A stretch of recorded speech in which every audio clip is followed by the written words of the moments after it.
Hi, I'm Chioma Nnadi, Head of Editorial Content at British Vogue. And I'm Daniel Roseberry, Creative Director of Schiaparelli.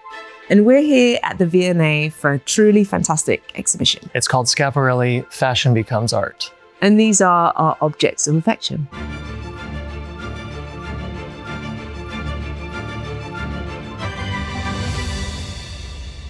So here we are, we're sitting in front of Elsa Schiaparelli's first garment, basically. She made this trompe-l'oeil bow-knot sweater in 1927, and everything kind of came from this. It speaks so much to her modern perspective on the woman's wardrobe. The legend is that she wore this one to a lunch at the Ritz. Okay. Caused a sensation. Wow. For me, I'd always associated her with trompe-l'oeil, but I actually didn't know that it was something quite as simplistic. Totally. But I think that's probably the impact and why it caused such a stir. Yeah, the simplest idea, but the first, like the origin.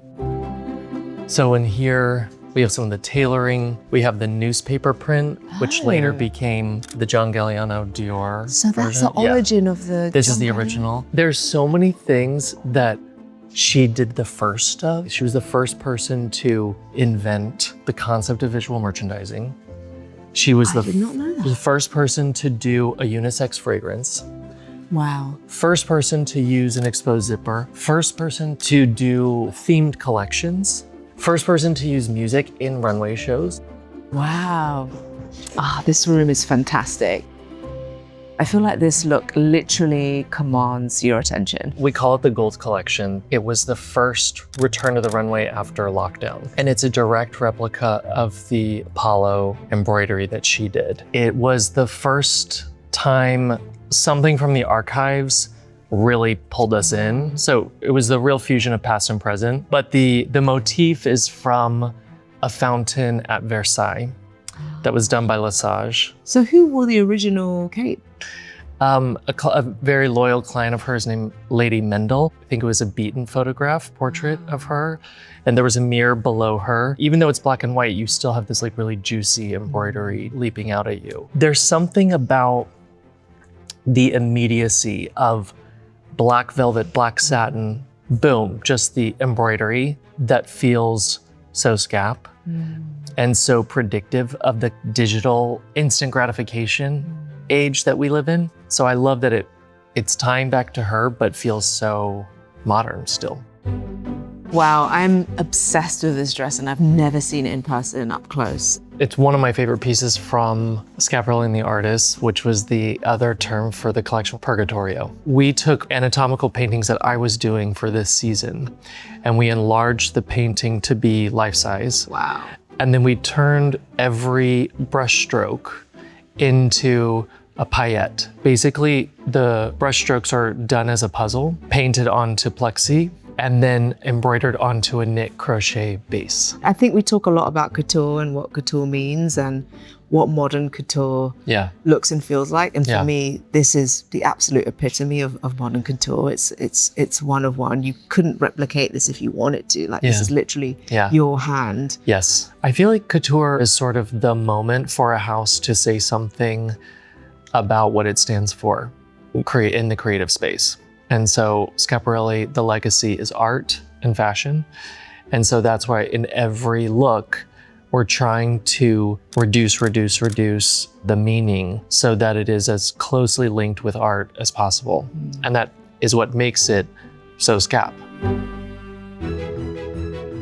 Okay, so this is the Matador jacket from Fall/Winter 2021. For me, it feels like just incredibly playful in the most high fashion way. Yes, yeah. The Scap jacket is the thing.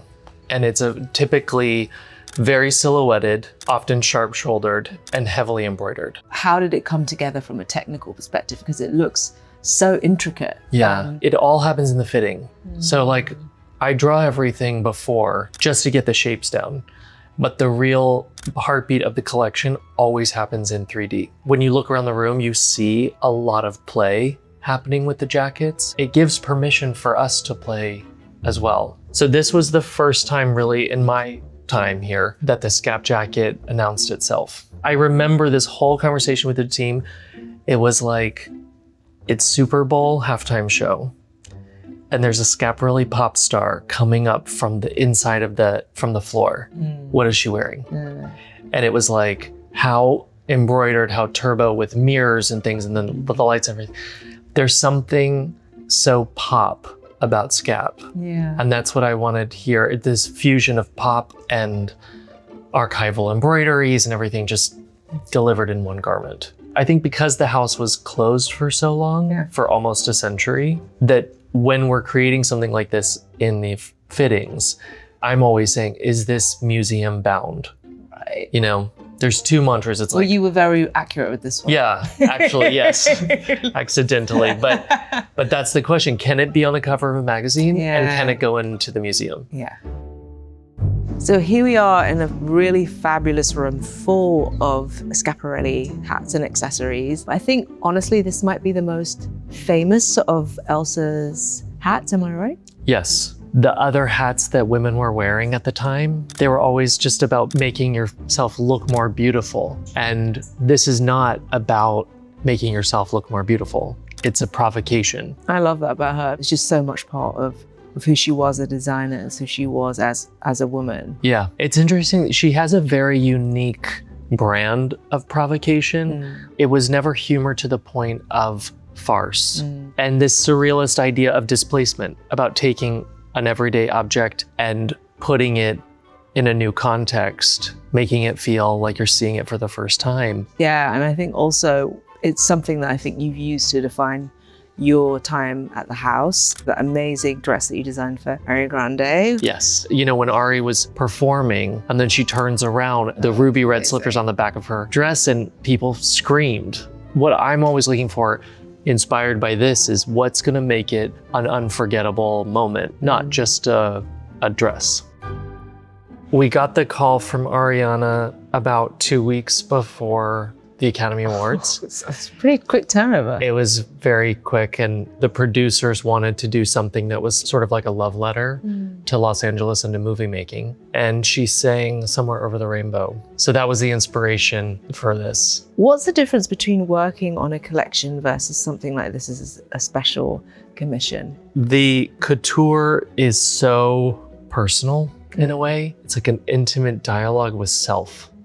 And when we're making something for a performer or a celebrity or whoever, it's really an act of service for them. The goal being that they are allowed to connect with self before this hugely performative part of her career. Our job is to help her tell a story and make her feel amazing while she does it. Okay, so this is the famous lobster dress. This is her in all of her glory, collaboration with Dali. The Duchess of Windsor had just gotten married. Didn't Schiaparelli make a wardrobe for her post? Yes, yes. And so this was part of that ensemble. And as a homage to who wore the pants in the relationship, right, the lobster is placed strategically between her legs. Oh, got it. And then also Dali wanted there to be real mayonnaise on the dress. Ah, okay. And as Elsa was, I think she was like, it's a bridge too far. We don't want to do that. So luckily that didn't happen. So we still have the dress, but. I can't imagine those mayonnaise stains would have aged well. No. So this evening coat is one that Schiaparelli designed in collaboration with Jean Cocteau. As you can see, the motif is very much indicative of his art. Yeah. I do see a line from that original sweater that we saw, that trompe-l'oeil, that sort of playful vibe. Definitely. In this. What makes it so striking is that the silhouette is so simple, so pure. It's like a canvas, basically. So your eye just goes to the drawings of Cocteau.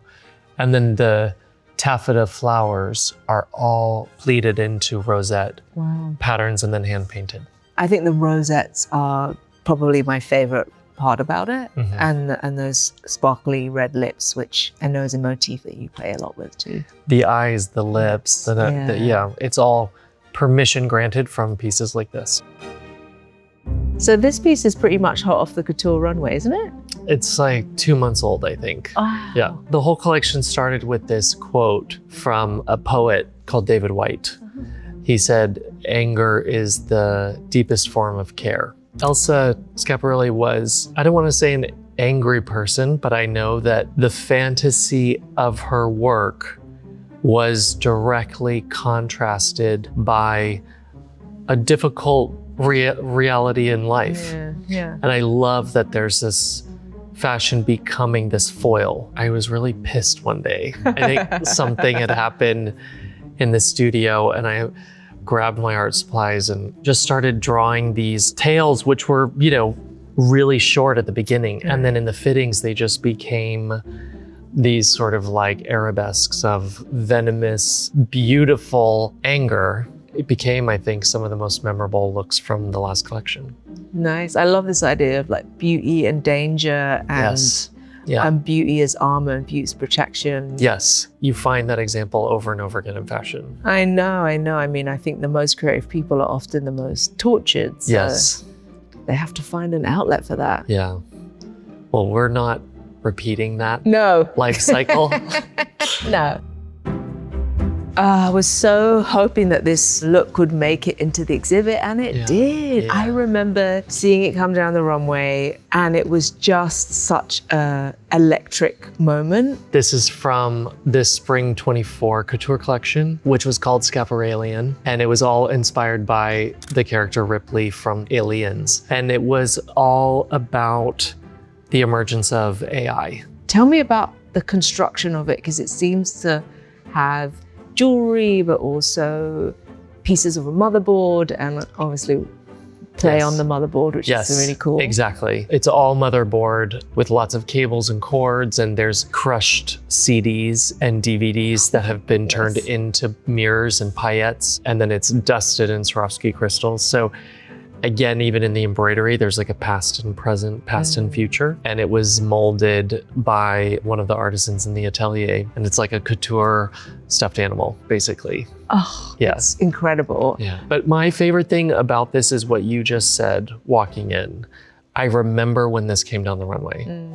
That's the fashion that I know we both grew up looking at, being inspired by, remembering, and that's always the goal. How can we present something to you that will become part of the way you think about fashion in this era?